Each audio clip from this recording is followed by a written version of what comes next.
தான் கஷ்டப்பட்டு 10 மாசம் சுமந்து பெத்த புள்ள செத்தாலும் பரவாயில்ல. ஆனா விஜய் வரணுமா? இந்த ஒரு கூத்த பாருங்களேன். என்ன என்ன நிறைவேறணும்னு நினைக்கிறீங்க நீங்க? தலைவருக்கு வர வேணும். யாருங்கம்மா? விஜய் விஜய் வர வேணும். கோவம் இல்லைங்களா உங்களுக்கு? எங்க கோவம் இல்லை. என் பய போனாலும் போயிட்டு போறியா, என் பய போனாலும் போயிட்டு போறியா. எனக்கு பயம் மாதிரி என் பயலாட்டமே இருக்கிறாரு. என் பயம் இருந்தா போதும். இல்ல விஜயோட கூட்டத்துக்கு போய் தான் இந்த உயிரிழப்பு நடந்தது. போயிட்டு போகுது. தான் பெத்த பிள்ளை செத்தாலும் பரவாயில்லையா, ஆனா விஜய் வந்து இந்த அம்மா பெத்த பிள்ளை மாதிரியே இருக்காராமா. இந்த அம்மா பெத்த பிள்ளையே போனா போகட்டும் அப்படின்னு சொல்றாங்க. அந்த மாதிரி இருக்க பிள்ளைய வச்சு இவங்க என்ன செய்வாங்க? இவங்களுக்கு என்ன கிடைக்குது? செத்ததுக்கு பணம் கிடைச்சிருக்கு, அதுக்கு கவர்மெண்ட் போஸ்டிங் ஒன்று கொடுத்துருக்காங்க. அது இருந்தா இந்த அம்மாவுக்கு போதுமா?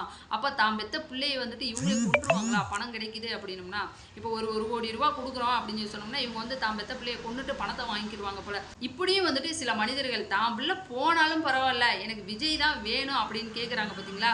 இந்த மாதிரி இருக்கிறவங்க இருந்தாலே இந்த ஆட்சி வந்துட்டு இன்னும் 50 வருஷத்துக்கு ஓடும் போல. எப்படிங்க இப்படி கொஞ்சம் கூட மனசாட்சி இல்லாமல் இந்த அம்மா வந்துட்டு பேசுது?